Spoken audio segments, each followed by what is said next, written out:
Republicans wildly underperform expectations as they look to barely hold the House and the Senate remains up for grabs. Ron DeSantis leads the Florida Republicans to a red tsunami, and we examine what comes next for Joe Biden and Donald Trump. I'm Ben Shapiro. This is The Ben Shapiro Show.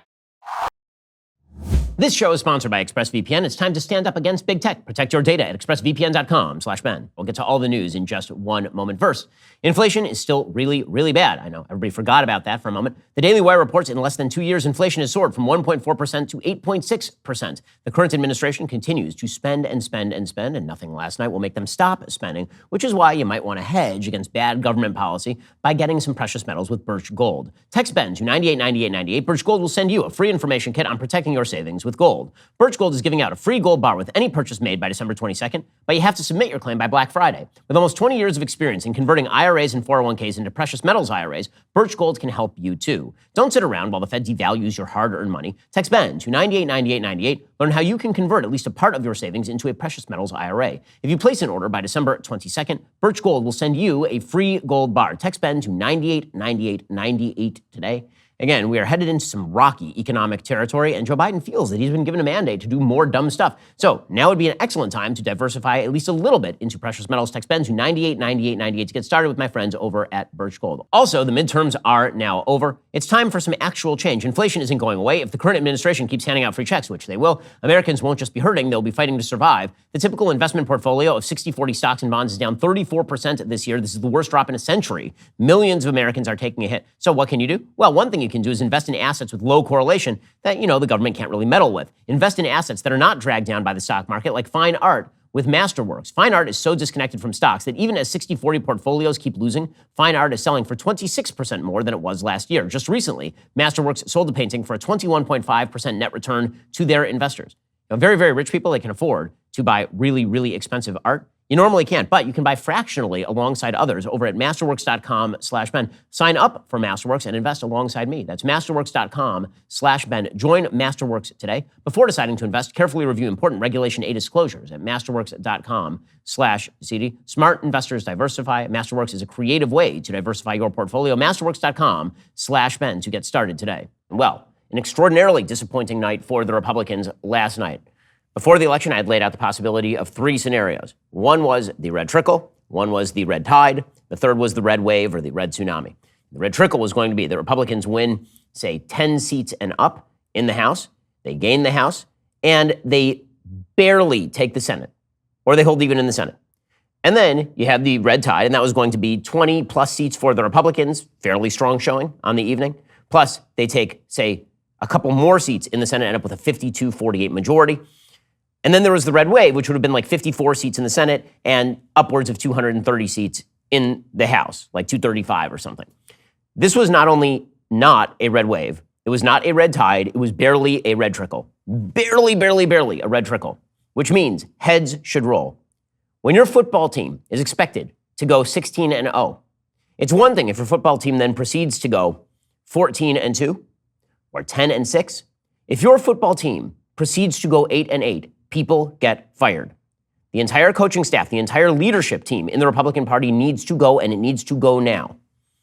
Now, I spoke to the Republican House caucus back in 2021, and I said to them, if somehow you fail to take the House, given the conditions that you have been given, every one of you ought to lose your jobs. Well, they're barely going to take the House, and I mean barely going to take the House. The current estimate suggests that Republicans are going to win somewhere between 8 and 15 seats in the House. They started off with 212. That means they will end up on the low end at 220 out of 435, which means that they would have a 5-seat majority in the House after starting with just a 10-seat minority in the House. That is an extraordinarily crappy result. In the Senate, the Republicans look like they are going to be on the losing edge of this one. Basically, the entire Senate comes down right now to Georgia, where it looks like there will be a runoff between Herschel Walker and Raphael Warnock.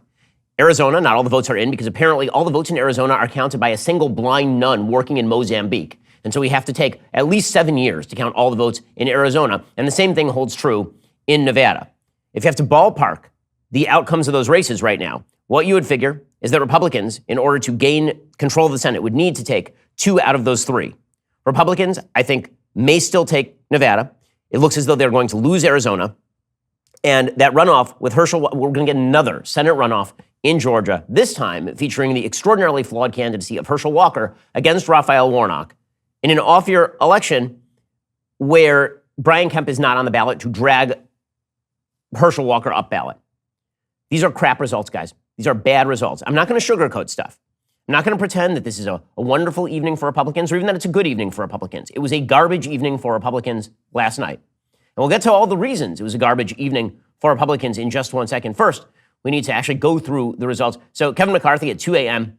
sort of wobbled out to take, I can't say a victory lap. It was more like a couple of victory steps because this was supposed to be a big coming out party for Kevin McCarthy. The guy was going to be Speaker of the House, supposedly.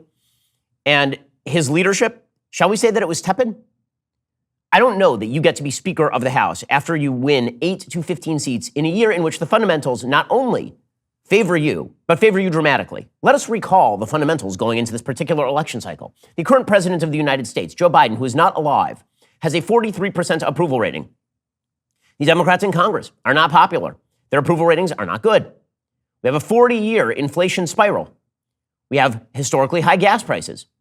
We have failure when it comes to Afghanistan. We had polling suggesting that the Republicans were going to do well on the generic congressional ballot. And by the way, polling that is justified in the exit polls, as we'll talk about good Republican performances among Hispanics and blacks.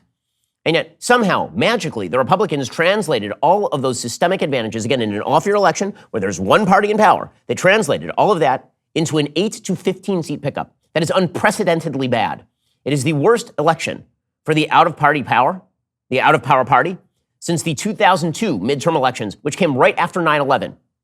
And that, at least, you could say, well, George W. Bush had the coattail effect of 9/11. And Americans, for a brief instant in time, were unified around a patriotic fervor for the country and for the current president of the United States, George W. Bush, in 2002. Right now, nobody likes Joe Biden. If you look at the actual exit polls, what they showed is that a huge majority, like 75% of Americans, were negative about the economy. How are you the party out of power in all of the elected branches of the federal government? And 75% of the people think the economy sucks, and you win 8 to 15 seats. How is that even possible? So Kevin McCarthy went out there and tried to turn a sow's ear into a silk purse. It didn't go amazing. Here's what he sounded like last night. Now tonight, we built upon those gains 2 years ago, and it is clear that we are going to take the House back. Now let me tell you, you're out late. But when you wake up tomorrow, we will be in the majority and Nancy Pelosi will be in the minority.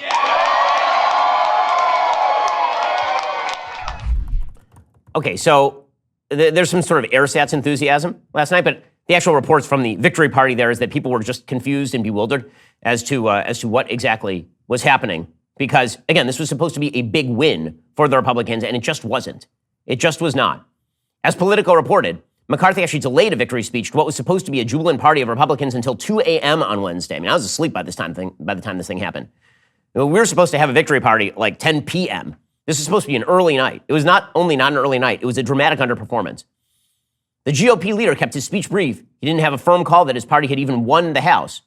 Now, listen, does it make a difference that the Republicans took the House? Yes, it means that they can stymie the worst excesses of Joe Biden. And that's good for the country. As Elon Musk suggested, divided government is better at this point than unified government, for sure. With that said, is this a strong Republican Party? Is this a Republican Party that looks durable? Is this a Republican Party that looks like it has any leadership class at all? Or does it look like there's a massive leadership vacuum at the top of the Republican Party, particularly in the House, but also when it comes to the National Party? According to Politico, the sleepy event was not the victory rage the Republicans had envisioned. In downtown D.C. at the Westin, GOP staffers and lobbyists had flocked to different open bars scattered around downstairs ballrooms around 9 p.m., keenly awaiting election results to start rolling in from TVs to Fox News. However, in the hours leading up to McCarthy's appearance, there were few cheers as the room watched as competitive races rolled in with mixed results. And that is correct. And the attitude over the course of the evening went from jubilant at the beginning of the evening to cautiously optimistic to cautiously pessimistic to shoot me now. That is the generalized attitude. Because again, a minor victory, and it is. It's a major victory in terms of the shift in governance to gain control of the House, obviously. But what was supposed to be a wave did not even come in as a tide. And as I say, barely came in as a trickle. There's no way to pretend that this was a good night for Republicans because it just wasn't. It was such a bad night for Republicans that some of the more high-profile Republicans, for example, like Lauren Boebert, Lauren Boebert looks like she's going to lose her seat in Colorado. That is an R+7 district. Democrats flipped Steve Chabitz's district in Ohio. Democrats were not supposed to flip any districts last night. Republicans were supposed to flip all the districts last night. There were a few positive House results in Florida and New York. Lee Zeldin in New York, who we'll get to in a little bit, he lost his race to Kathy Hochul, but his strong performance did drag a lot of Republicans in the Hudson River Valley into Congress along with him, mitigating the possibility that Republicans would not gain the House. But a bunch of vulnerable Republicans in what was supposed to be a wave year for the Republicans lost their seats. That includes Mayra Flores in South Texas, who was a star 5 seconds ago. Now she's out of Congress. She tweeted, "The red wave did not happen. Republicans and independents stayed home. Do not complain about the results if you did not do your part." Now, here's the thing. I'm not sure that Republicans and independents stayed home. I think the Republicans actually showed up. I just think that some independents had some very serious questions about the Republican Party, and that will require some serious soul searching in all of this. Again, right now as we speak, the Republicans have not formally won the House. There's still races that have yet to be counted. They probably will win the House, but these are not good numbers for the Republicans. And Boebert was not supposed to lose that race in Colorado. And part of that is because the House Republicans did not convey a sense that they know what they are doing. There are going to be a few big messages we're going to talk about what happened last night. The first message is candidate quality matters. Being perceived as solid in your governance strategy matters. Republicans who had a solid record of governance, Republicans who were perceived as sober and serious, did quite well last night, and everybody else took it directly on the nose. That was certainly the story in the Senate. The story in the Senate is candidate quality, candidate quality, candidate quality. And what I mean by this is that if you are perceived as a crazy person, if you are perceived as wild and out of the box, even if you excite the base, you will lose. You must be perceived, if you wish to win, you must be perceived as a person serious enough to hold the office, at least if you wish to be a Republican. If you're a Democrat, you can be as crazy as you want to be, because for whatever reason, you have systemic built-in advantages that make up for the fact that, for example, John Fetterman is not only a Bernie Sanders-style socialist, but also not fully functional.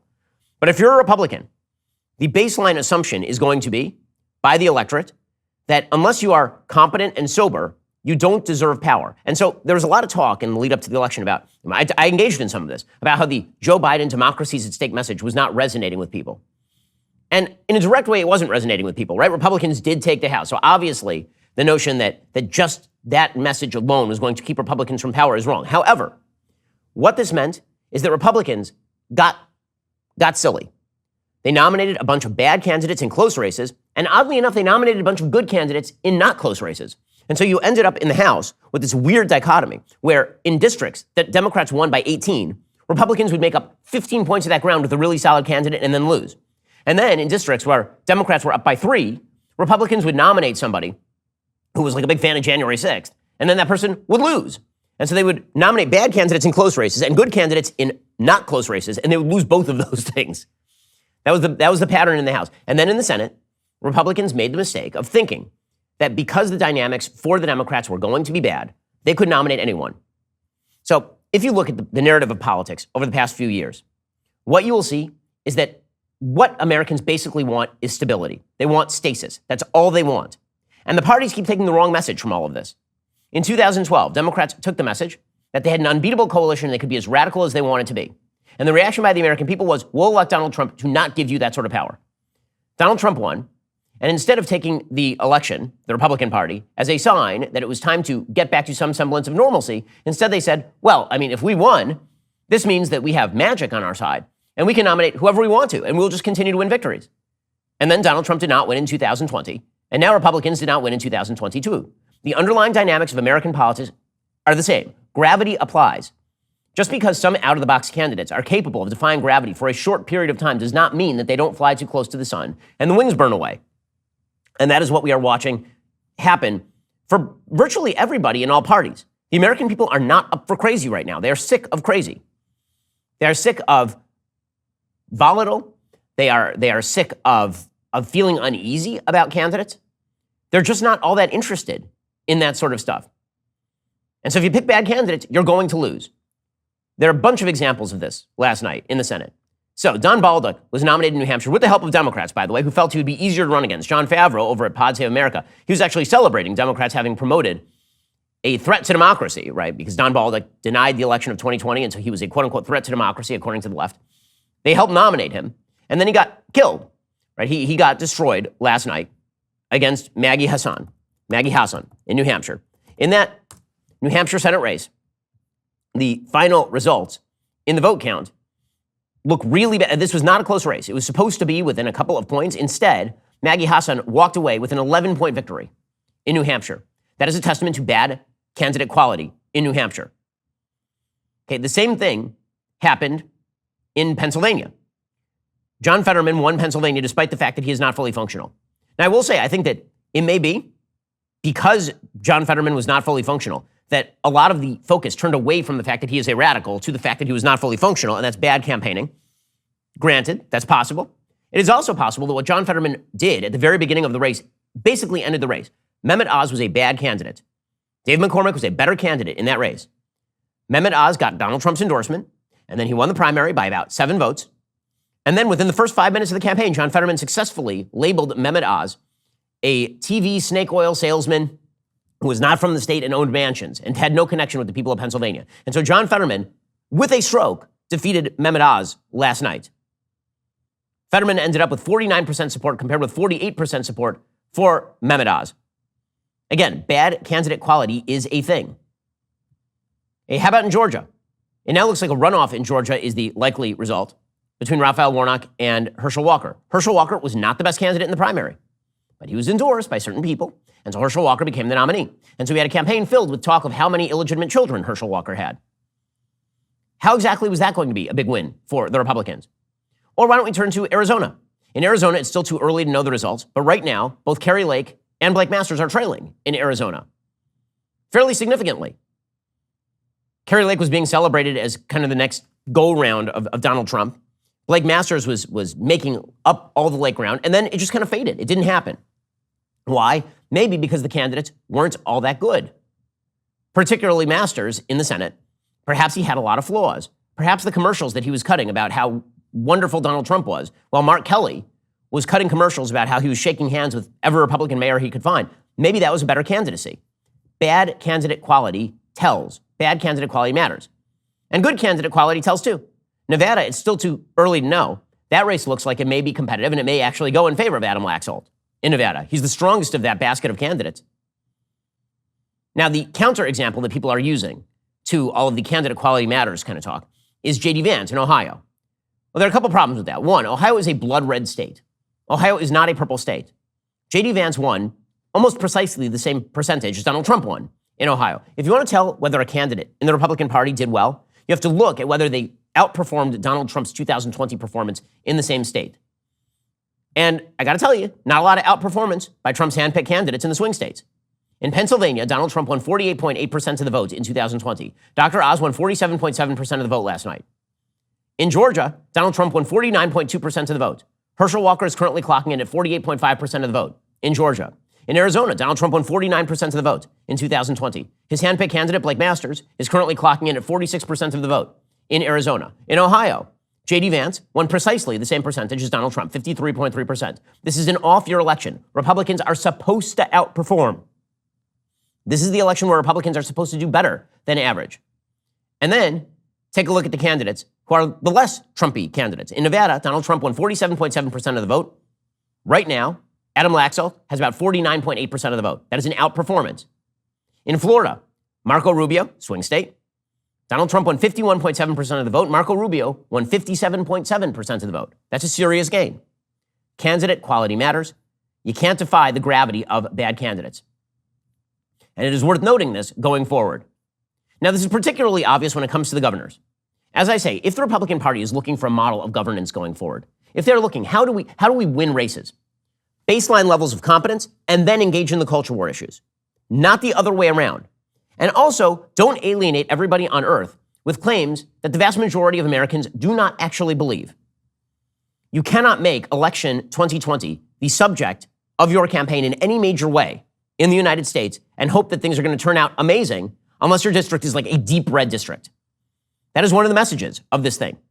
And you can tell, by the way, that there were governors last night who didn't do that and who walked away absolutely clean, who did great last night. Right? The big winners last night were all the people that were kind of at odds with President Trump, that were at odds with the Trumpification of the Republican Party, who are not the out-of-the-box candidates. Those people did a lot better last night than the generalized Republican Party. And the Democrats who are running against the most perceived Trumpish candidates are the ones who actually ended up doing really well last night.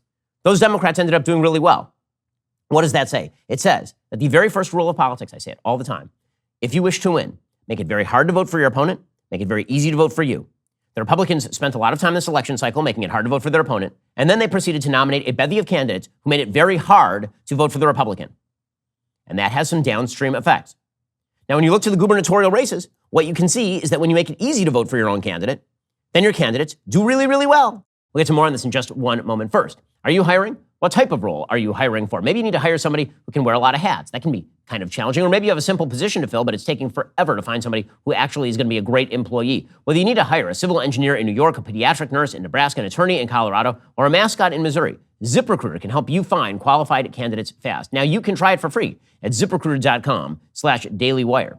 From accountant to zoologist and everything in between, ZipRecruiter has matching technology that finds people with the right experience for your job and then presents them to you. Then you can invite your top choices to apply. ZipRecruiter is so effective that 4 out of 5 employers who post on ZipRecruiter get a quality candidate within day one. Try it now for free at this exclusive web address, ZipRecruiter.com/DailyWire. Once again, that's ZipRecruiter.com/DailyWire, ZipRecruiter.com/DailyWire. ZipRecruiter is indeed the smartest way to hire, which is the reason we've been using it here at DailyWire for years. Check them out right now, ZipRecruiter.com/DailyWire to get started. Find the best employees in the most efficient possible way. ZipRecruiter remains the smartest way to hire. Also, you may have noticed that violent crime stats are not looking amazing. Compared to 2019 mid-year figures, some major cities are experiencing as much as a 50% increase in homicides and a 36% increase in aggravated assaults.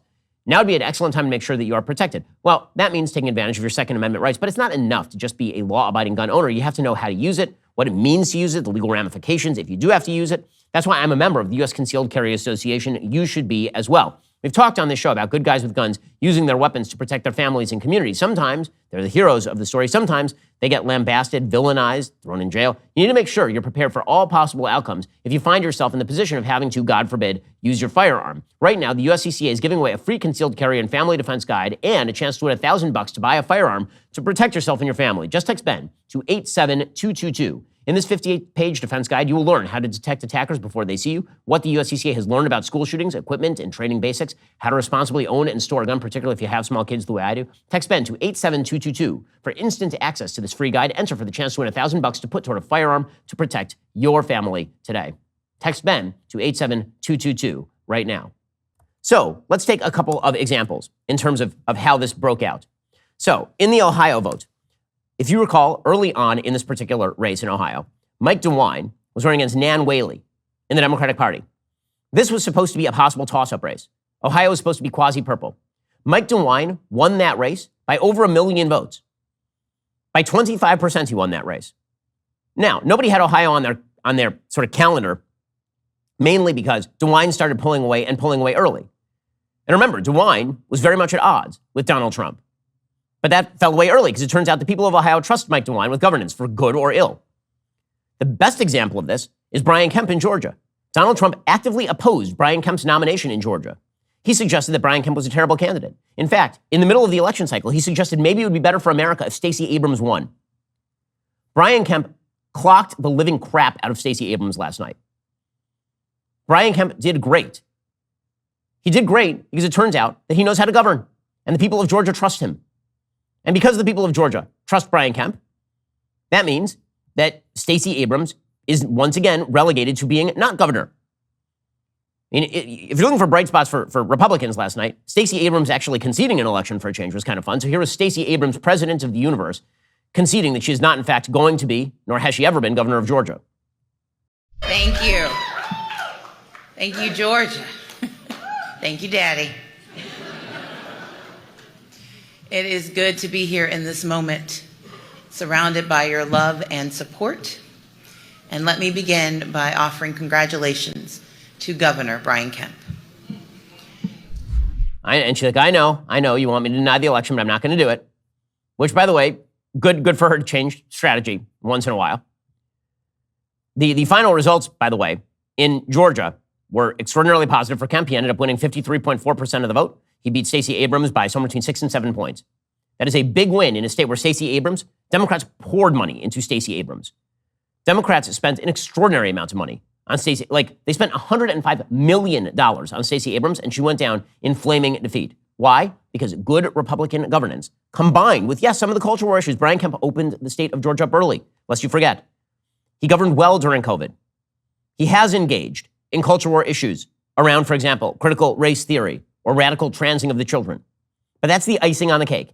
The basic elements of the cake are govern well, earn the trust of your population. Brian Kemp did that, so he was able to withstand a very tepid challenge from David Perdue in the primary, and then he was able to beat Stacey Abrams, who was supposed to be president of the universe. Meanwhile, same thing happened over in Texas.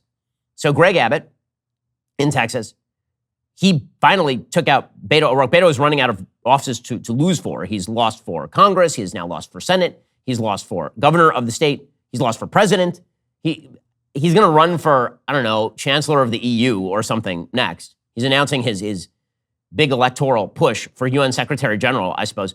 Here is Beto O'Rourke conceding in the most enthusiastic possible fashion before going to eat New Mexican dirt. I'm so proud of you guys.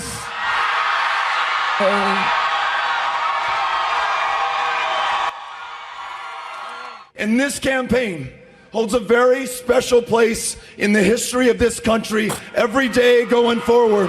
And you have made that possible. There is no more enthusiastic crowd than a Beto O'Rourke crowd at a losing speech. That crowd loves when Beto O'Rourke loses. Like, bro, people will remember this race forever. And by forever, I mean like a second and a half. That was not a competitive race. Remember that time when he was going to take out Greg Abbott? Final results of this election. Greg Abbott, 54.9%. Beto O'Rourke, 43.8%. He lost by almost 1 million votes in Texas. So yeah, things went unbelievably poorly for Beto. So we bid a fond farewell to both Stacey Abrams and Beto O'Rourke.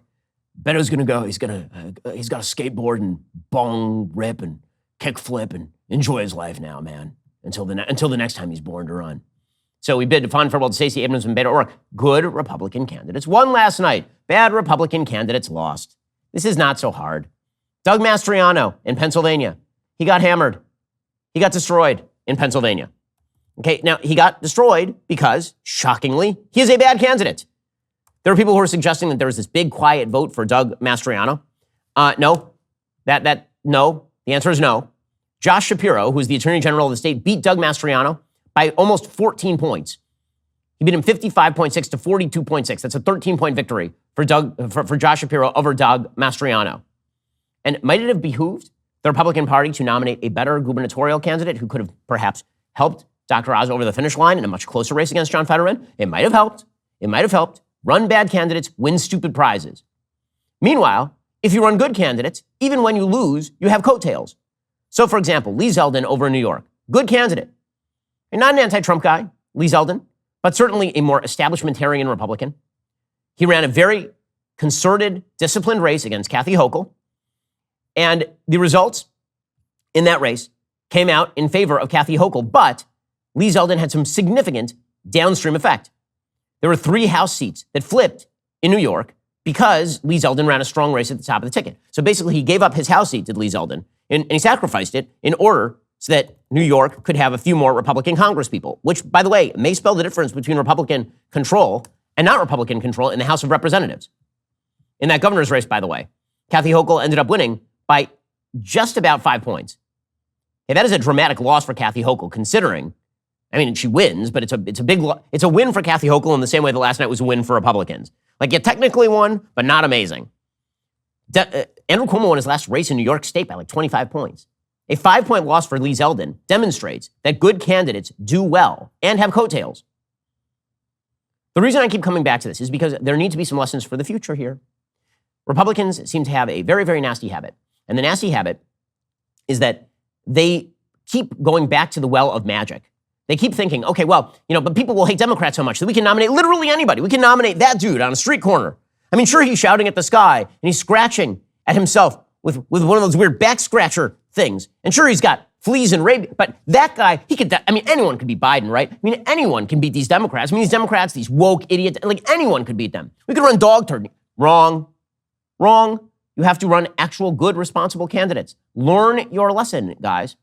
And lest you think, again, that this is some sort of out-of-the-box strategy, that there's no evidence to back this. There's sort of no counter-example to what happened with Republicans last night. There were several. I mentioned Brian Kemp already. But the big counterexample of the night is there was one area of the country where there was indeed not just a red trickle, not just a red tide, not just a red wave, a red tsunami. One specific area of the country, can you name it? One specific area of the country where the Republicans cleaned up, where there wasn't a vote in sight that they didn't get. That area, you guessed it, is Florida. In Florida, the Republicans did heavy damage, serious damage.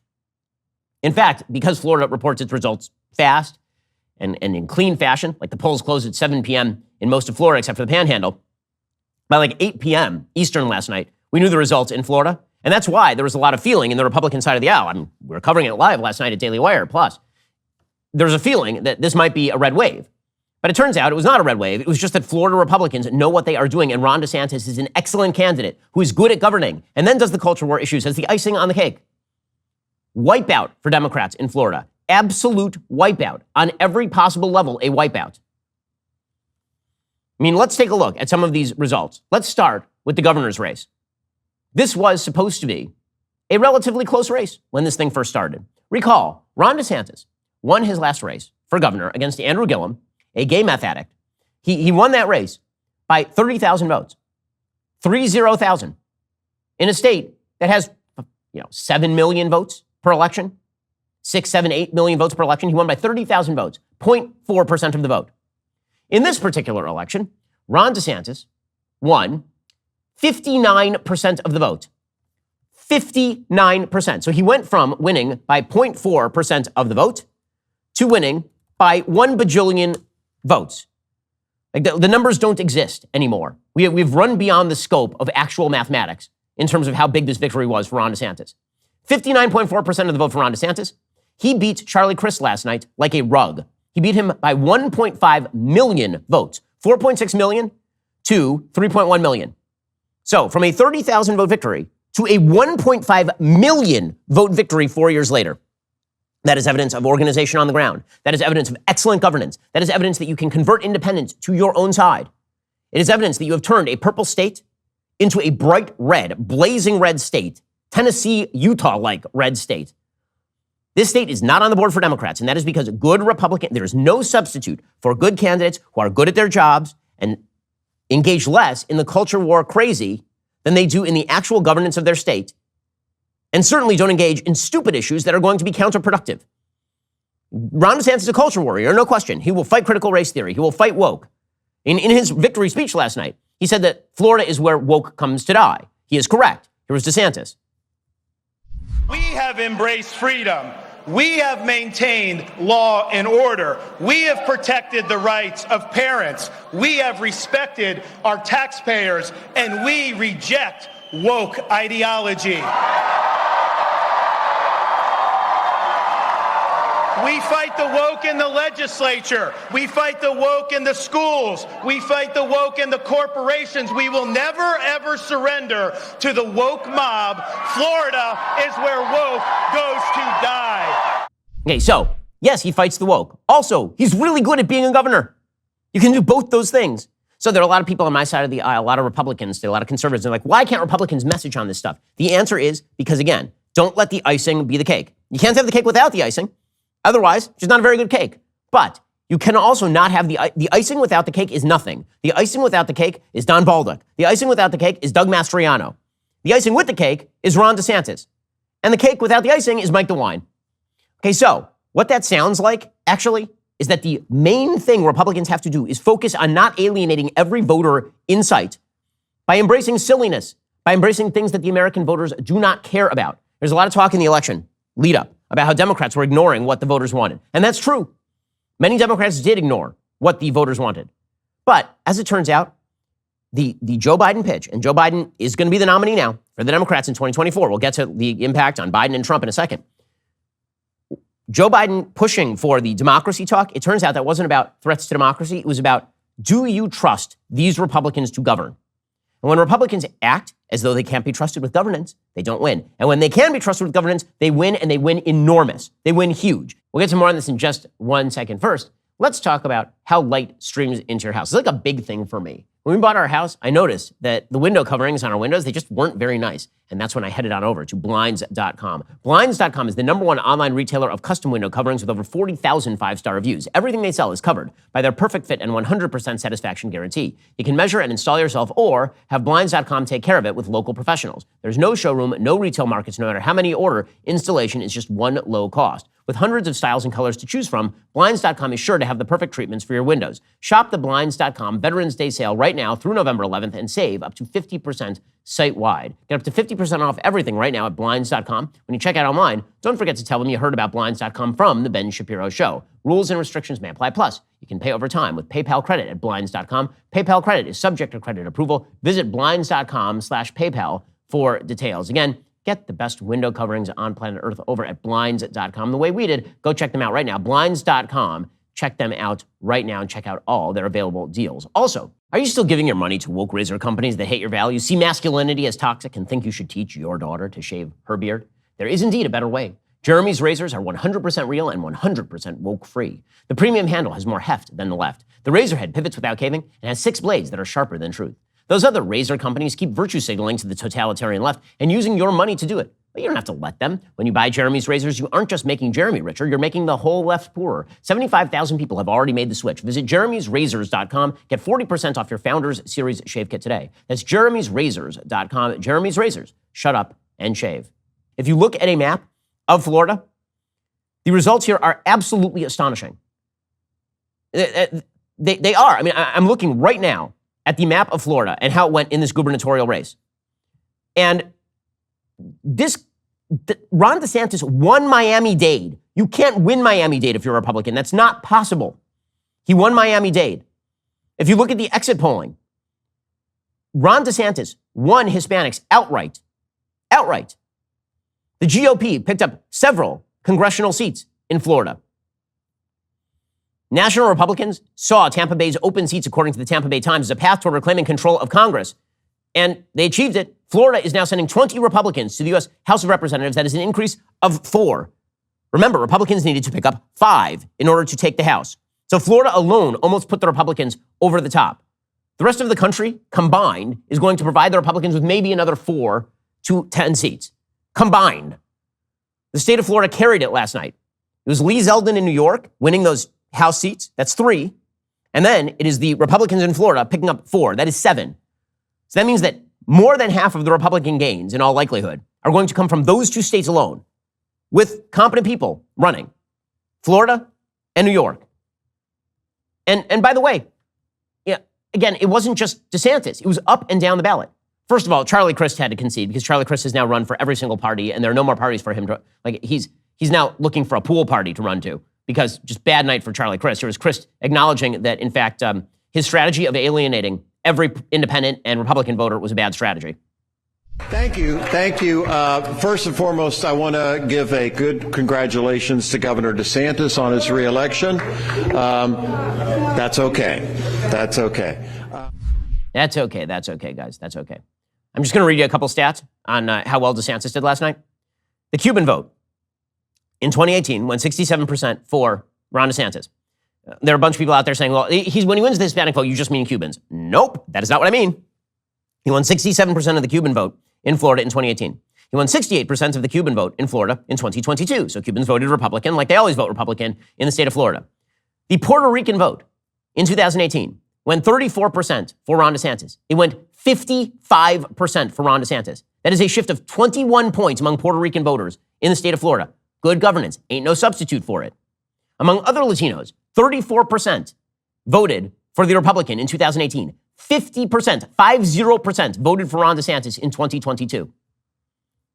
Candidate quality, gubernatorial standards, being disciplined in your races. You know, the things that make up like the basic mathematics of politics, they still apply.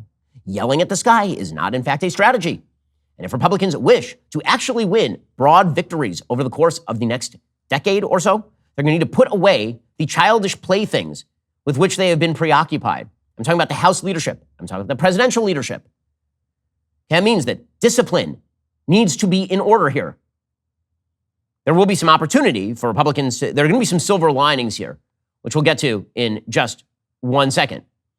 But here's the bottom line. When it comes to Florida, Florida broke the Democrats. It broke them. David Plouffe was an Obama advisor in 2008.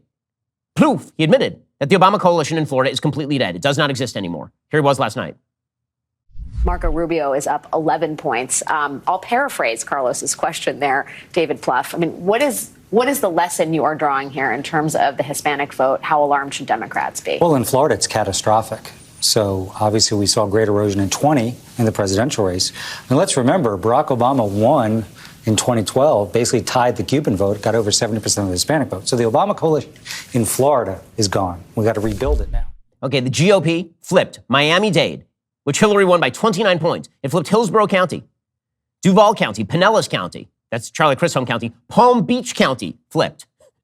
Osceola flipped. All of these went Democrat. Florida has 67 counties. The number that stayed completely blue, 5. 62 of the 67 Florida counties went Republican last night. So again, what exactly happened? Florida is governed like it ought to be governed, which is why you saw the crowd chanting at Ron DeSantis last night, 2 more years, which was very funny. I will admit that was very, very funny. Today, after 4 years, the people have delivered their verdict. Freedom is here to stay.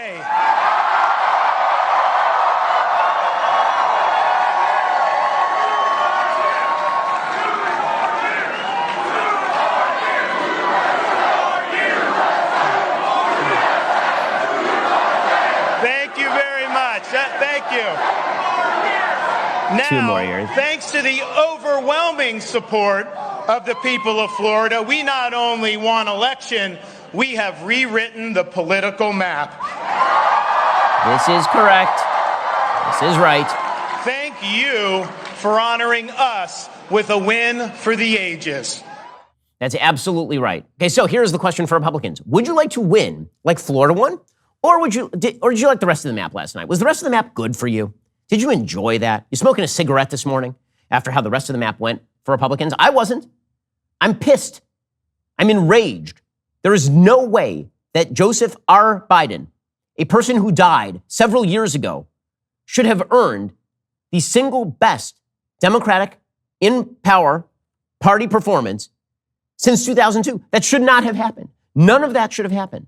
Something went deeply wrong. Something went deeply wrong in the rest of the country that didn't go wrong in Florida. Republicans might be wise at this point to take a look at the Florida model and say, how do we expand that out? What should we do? What can we learn from that? How do we do that everywhere?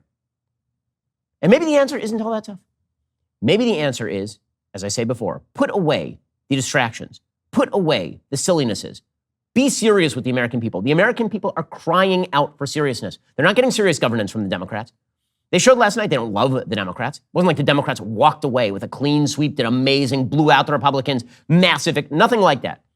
What the American people said last night is they looked at the parties, and aside from Florida, they basically went, That is the result. The result is, I don't know. Because they keep saying to the Republicans, be sane, and then to the Democrats, be sane. And neither party seems to be able to be sane. So let's talk about what this means for the Democratic Party going forward and the Republican Party going forward. Let's start with the Republican Party because I want to save the silver linings so that we can talk about some happy stuff in a little bit. But first, let's talk about what this means for Donald Trump. Donald Trump, in the last moments of the election, right before the election, he decided that he was going to start sounding off about how he was running again in 2024. That does not help. It turns out that the exit polls show that Donald Trump is wildly unpopular with Americans.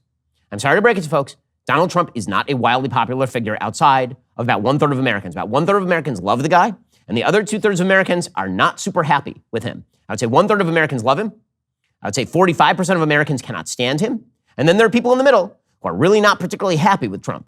They don't hate him beyond cancer, but they aren't particularly. This is what the exit polls showed. Exit polls last night, 37% favorable rating of Trump. He hasn't been president for 2 years, 37% favorable rating.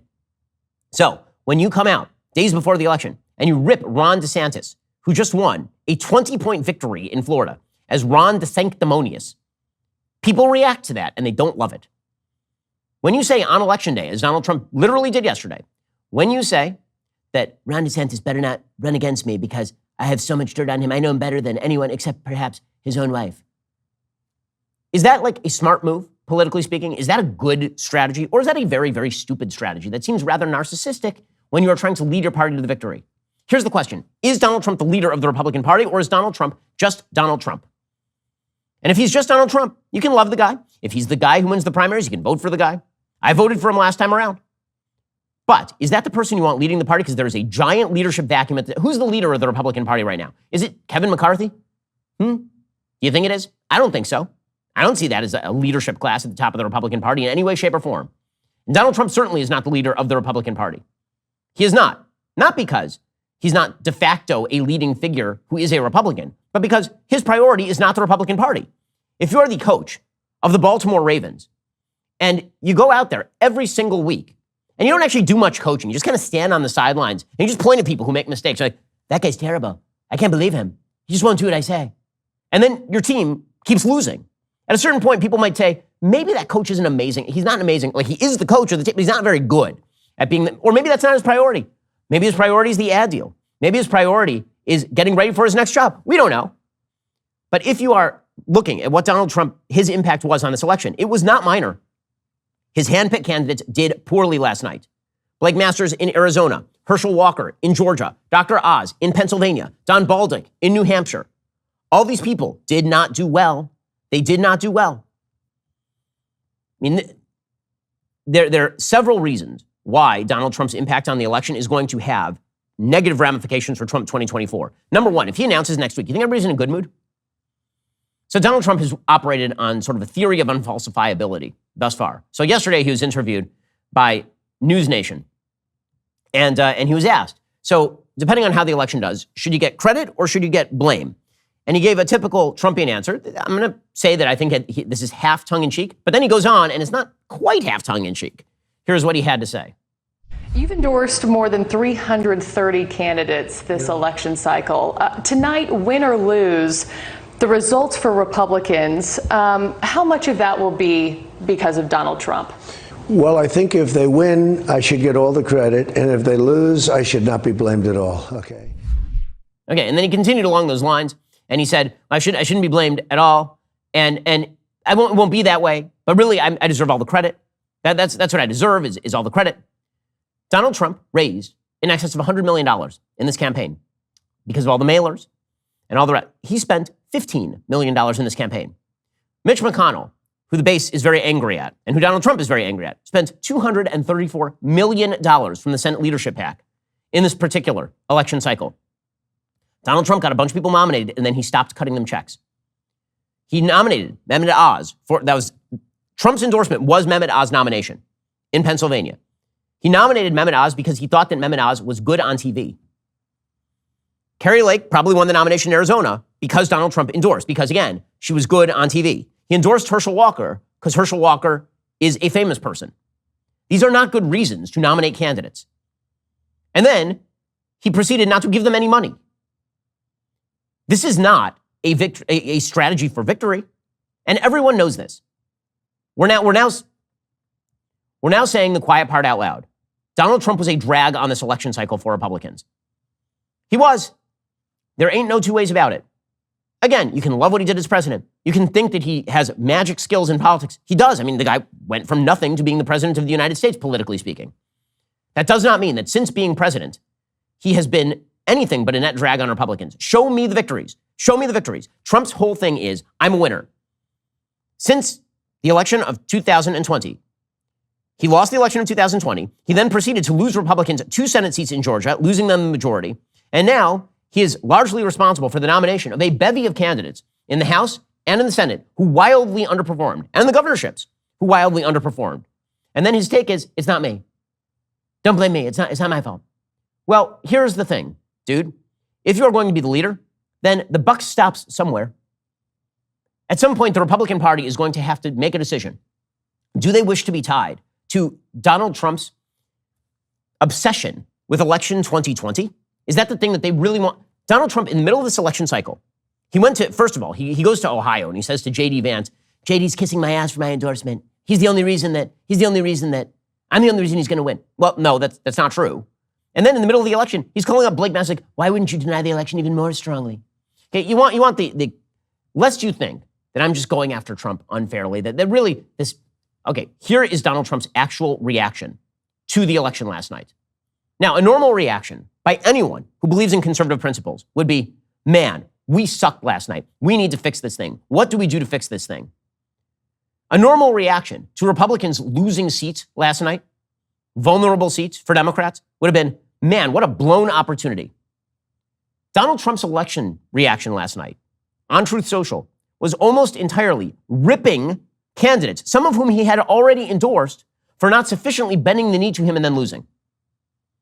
Does this sound like the leadership qualities that you are looking for at the top of the Republican Party? Again, you got a choice, guys. You can have the Florida governance model, or you can have the rest of the country. You get to pick.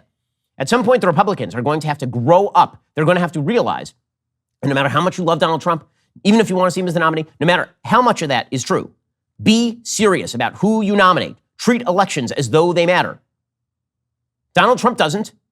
Donald Trump tweeted last night, or put out on Truth Social, he truthed last night, quote, Don Baldock was a very nice guy, but he lost tonight when he disavowed, after his big primary win, his long-standing stance on election fraud in the 2020 presidential primary. Had he stayed strong and true, he would have won easily. Lessons learned.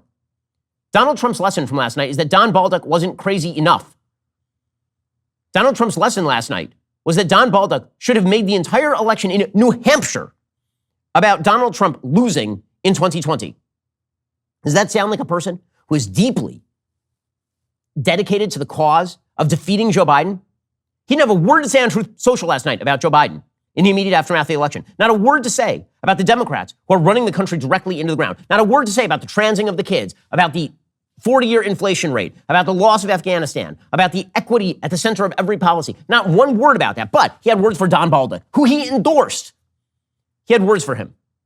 Why? Because he wasn't sufficiently sycophantic about Donald Trump's election loss in 2020. He did the same thing with Joe O'Dea. Literally his first reaction to the election was, Joe O'Dea lost big. Make America great again. Now, is this the way that America gets made great again? If you cared about Trump's agenda, you know, his actual agenda, the things he did, the reasons I voted for him in 2020, the things he did, the conservative Supreme Court justices, the lowering of the taxes, the lowering of the regulations, the historically good economy, the moving of the embassy to Jerusalem, peace in the Middle East. If those are the things you liked, if you think that's the stuff that made America great again under Donald Trump, do you think that what makes America great again is Michael Bennet, the Democrat, being elected senator in Colorado? Is that what you think makes America great again? Donald Trump does. He literally put it out on Truth Social. Joe O'Dea lost. Good. I hate that guy. Like, that's your takeaway? Again, Donald Trump with an ounce of common sense, an ounce of discipline. I said this from the beginning of his presidency. He would have been almost unstoppable. But each and every day, he's showing that his lack of discipline is damaging to the party that he purports to be the leader of. And Republicans, you have a choice. You can either look at that and say, more of this, or you can say, if Donald Trump is unwilling to change, if Donald Trump cannot show that he is willing to change, then we cannot have this be the future of the party. It just can't go this way. I honest to God don't see how it could go this way in the future if the Republican Party has its head out of its ass in any serious way.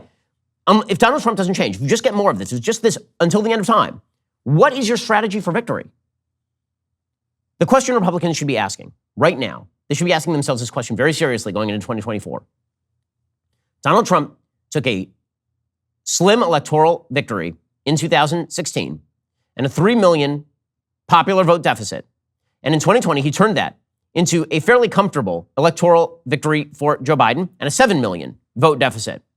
And then the Republicans proceeded to lose 2 runoffs in Georgia, a red state, proceeded to wildly underperform in the Senate because of a bevy of hand-picked candidates from Donald Trump, and proceeded to underperform in the House because too many Republican candidates were getting caught being asked questions about Donald Trump's views on particular subjects, at least in part. Again, it's not all Donald Trump. But if you are going to make him the leader of the Republican Party, the coach gets blamed when the team goes 0-16.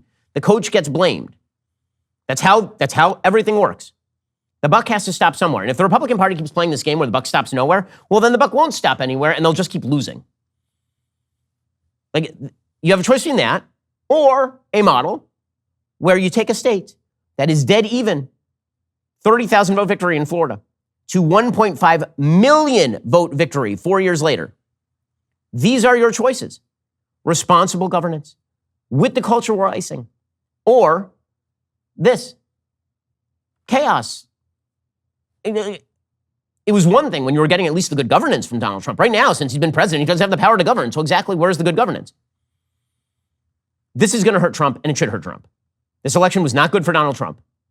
If he had proved himself, if he had led the Republicans to victory, that's typically how politics works. You bear the rewards of that sort of stuff.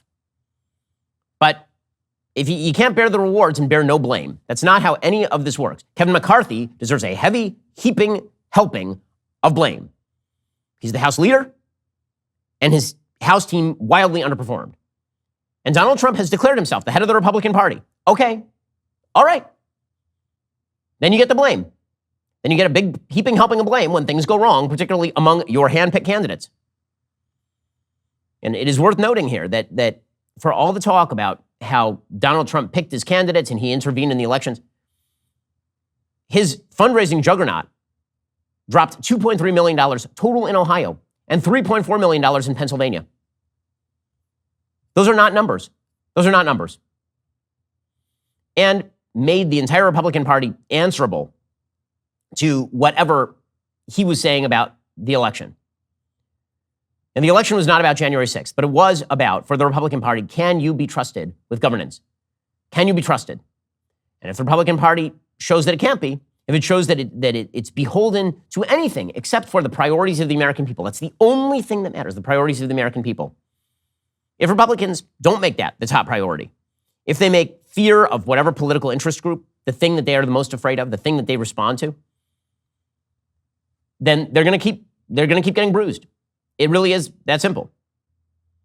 By the way, if you look at the age breakdown in this particular election, Republicans did fine with everybody above the age of 45, and they got absolutely hammered with everybody below the age of 45. That is not a coincidence. That is not a coincidence in any way, shape, or form. Now, what is the impact here? It's been very downbeat here. I'll admit, this has been a downbeat show because, again, I'm in a real bad mood. When you expect a red wave and you don't even get a red tide and you barely get a red trickle, at a certain point, if you go in to pick up your paycheck at the end of the month and you're expecting a $7,000 paycheck at the end of the month, and instead what you get back is 32 cents, you might be a little upset. And so, yeah, I've been pretty downbeat here because this is a blown opportunity, and opportunities like this do not come particularly often. What does this mean? Well, there is one silver lining. Well, a couple of silver linings. So let me give you some silver linings here. Silver lining number one, Democrats will not shift. They will not change one iota of anything they are doing.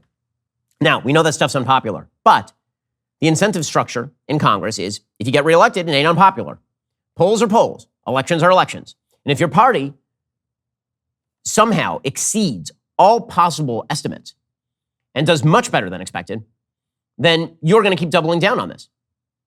You're just going to keep doubling down over and over and over. So expect more woke from the Democratic Party. Expect more of the transing of the children. Expect more spending from the Democratic Party. Expect Joe Biden to go out there today and talk about how his entire agenda has been vindicated. His party has won historically large victories for a party that was already in power. How he's sad that Nancy Pelosi won't be Speaker of the House, but he still has a very durable minority. Expect Joe Biden to take a victory lap. He will be the nominee in 2024. There's no way to oust him. In the lead up to this election, you could see, I talked about it on the show a lot, you could see that there was a move that was being made to dump Joe Biden on the side of the road. It was coming, right? George Will had written an entire column about how Joe Biden was feeble-minded and was going to fall over at any moment. He said, take Kamala Harris with you. Just sort of sideswiped her. He's like, well, as long as you're going, just grab Kamala and take her to... You saw a bunch of articles starting to appear in major mainstream left-wing publications talking about how Joe Biden was the end of the road. It was time for Joe Biden to go away. That's all over now. Joe Biden will be the 2024 nominee unless he drops dead. Like actually dead. Not like joke dead, like I said. Like actually dead. Incapacitated. Fully incapacitated. Not like partially like he is now. Like comatose. Yeah, unless that happens, Joe Biden will be the 2024 nominee because who's going to take it away from him? What's their case? He did much better than expected in these midterms. And now he's going to say that it's because he yelled about democracy and said that half the American republic was in favor of destroying the country. And that was actually all good. So they're going to keep doubling down. So Democrats are going to keep providing Republicans with the opportunity because nobody learns any lessons in American politics over the last 10 years. So Republicans are going to have the opportunity to get another bite at the apple. Joe Biden is not a good candidate. He is an extraordinarily vulnerable candidate, and he will, again, barring some sort of cataclysmic health circumstance, be the nominee for the Democrats in 2024. That is the big opportunity. That's the silver lining, the weird counterintuitive silver lining last night for the Republicans is Democrats will keep doing all the things that made them unpopular and give them another bite at the apple, even though Republicans underperformed and did a crap job taking advantage of the circumstances. So that's silver lining for the Republicans. Joe Biden's a weak candidate. He'll be running in 2024. Democrats will keep going on this crazed, woke agenda. They're not going to stop anytime soon. That's an opportunity. The opportunity ain't going away. Republicans have to take advantage of the opportunity. Do not leave opportunities on the table. Now, they did. They left this opportunity on the table. Would it have mattered a lot if Republicans took control of the Senate by 1 or 2 votes? Would have mattered maybe in terms of judicial nominees. But in terms of actual effective governance, maybe not. Maybe it wouldn't have mattered all that much. But it did matter in terms of leaving senators on the table that could have provided you the springboard for 2024. If Republicans had picked up 54 last night instead of maybe at best 50, if they had done that, then that would have allowed them the possibility of a supermajority come 2024. But again, the Republicans are being given another chance. They're being given another chance because that last night was not a referendum on the excellence of democratic governance. It was a referendum on all these ancillary issues. It was the Republican Party being punished for their vacuities. It was not the Democrats being rewarded for their vacuities. But Democrats are going to misread that because everybody misreads political signals in this day and age. Everybody has their priors confirmed. The opportunity will still be there. That means we have to fight harder and we have to be more serious. Nominate people who are good at their jobs. Nominate people who do not alienate, who do demonstrate that the other guys are not you can't vote for them, but you should vote for us because we are going to be serious and coherent in how we govern. And we take our own ideas seriously. The time for unseriousness has passed in the United States. Republicans have the opportunity to learn that lesson, and they should. Because if they don't, things are going to get a lot worse from here. All right, guys, the rest of the show is continuing right now. You're not going to want to miss it. We'll be getting into the state of the economy. We'll also be getting into how the different groups voted last night. If you're not a member, click the link in the description and join us.